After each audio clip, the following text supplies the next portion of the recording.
کوئی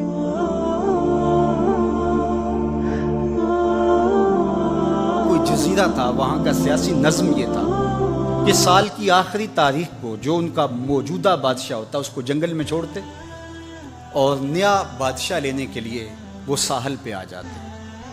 جو پہلا شخص ساحل پہ اترتا اس کو اپنا حکمران مان لیتے، جو بھی حکمران بن جاتا وہ خوش ہو جاتا، حالانکہ اس کو بتا دیتے کہ ایک سال کے لیے تجھے منتخب کیا ہے، سال کی آخری تاریخ کو تخت سے اٹھائیں گے، باندھیں گے، جکڑیں گے، اور اسی جزیرے کے دوسرے کنارے ایک جنگل ہے جہاں خاردار جھاڑیاں اور موذی جانور ہیں، وہاں تجھے پھینک دیں گے۔ وہ بھول جاتا، کہتا دیکھی جائے گی، اور سال کی آخری تاریخ جب وہ رسیاں اور زنجیریں لے کے آتے تو وہ پریشان ہو جاتا کہ آنکھ جھپکنے میں سال گزر گیا، پتہ ہی نہیں چلا۔ پھر روتا ہوا چیختا ہوا اس جنگل میں جاتا اور لوگ اس کو چھوڑ کے آ جاتے اور درندوں کا رزق بن جاتا، اور جو بھی آتا اس نے کبھی انکار نہیں کیا تھا۔ پہلی بار ایسا ہوا کہ جس شخص کو انہوں نے ہار ڈالے، گارڈ آف آنر دیا، تعظیم تکریم دی، سیلوٹ کیا، اس نے کہا یہ سب کیا ہے؟ کہا کہ آج کے بعد تو ہمارا حکمران ہے۔ کہا میں تو امور سلطنت نہیں جانتا، میں تو تاجر آدمی ہوں، چیزیں بیچنے آیا ہوں۔ کہا کہ ہمارا اصول یہی ہے کہ سال کی پہلی تاریخ کو پہلا شخص جو جزیرے پہ قدم رکھتا ہے وہ ہمارا حکمران ہوتا ہے۔ اس نے کہا میں تو امور سلطنت کو نہیں جانتا، تو یہ کس طرح ذمہ داری قبول کر سکتا ہوں؟ انہوں نے کہا کہ تمہیں کرنا ہوگی، اس کے علاوہ کوئی راستہ نہیں ہے، ہمارا یہ قانون ہے، ضابطہ ہے، اور یہ بھی بتا دیں کہ سال کی آخری تاریخ کو تجھے اسی جنگل کے دوسرے کنارے چھوڑائیں گے جہاں موذی جانوروں کا رین بسیرا ہے۔ تو اس نے کہا اگر انجام اتنا دردناک اور خطرناک ہے پھر تو میں بالکل جانے کے لیے تیار نہیں ہوں۔ تو انہوں نے کہا تو چاہے نہ چاہے باندھ کے بھی تخت پہ بٹھانا پڑا تمہیں بٹھائیں گے۔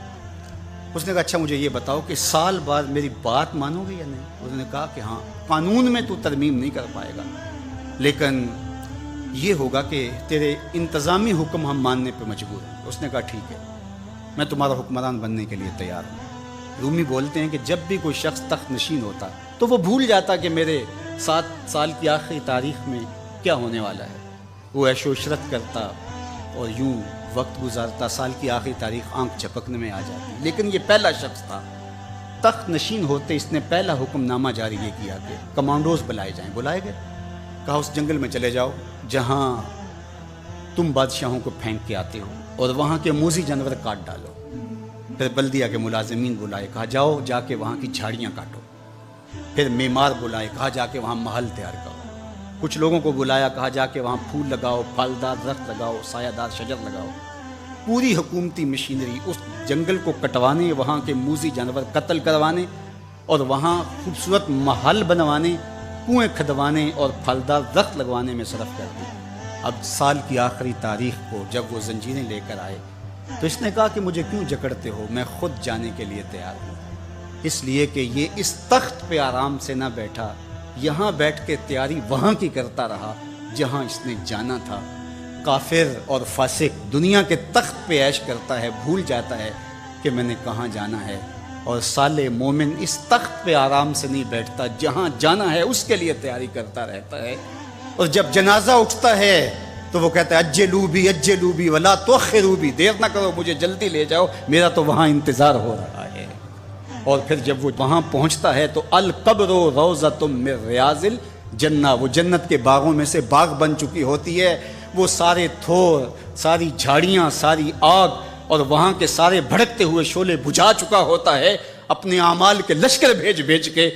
ہم نے دیکھنا ہے کہ ہم یہاں آخرت کے لیے کچھ بھیج رہے ہیں کہ یہیں سب کچھ لٹا رہے ہیں۔ دنیا کے مختلف ممالک میں جانا ہوتا ہے۔ تو ایک دفعہ میں اٹلی گیا تو وہاں ایک شہر میں مجھے کچھ دوست لے گئے، تو وہ چھوٹا سا گھر تھا، تو 20 سے 30 لوگ وہاں رہ رہے تھے۔ تو میں بڑا حیرت زدہ ہوا، تو میں نے کہا کہ آپ یہاں تنگ سی جگہ پہ 20-25 لوگ رہ رہے ہیں، تو اتنی مشکل میں کیوں رہ رہے ہیں؟ تو کوئی بڑا سا گھر خرید لیں، آسودہ رہیں۔ تو انہوں نے کہا کہ جناب آپ ہمارے علاقے میں جا کے دیکھیں، 5-5 کنال کے گھر ہم نے وہاں شروع کیے۔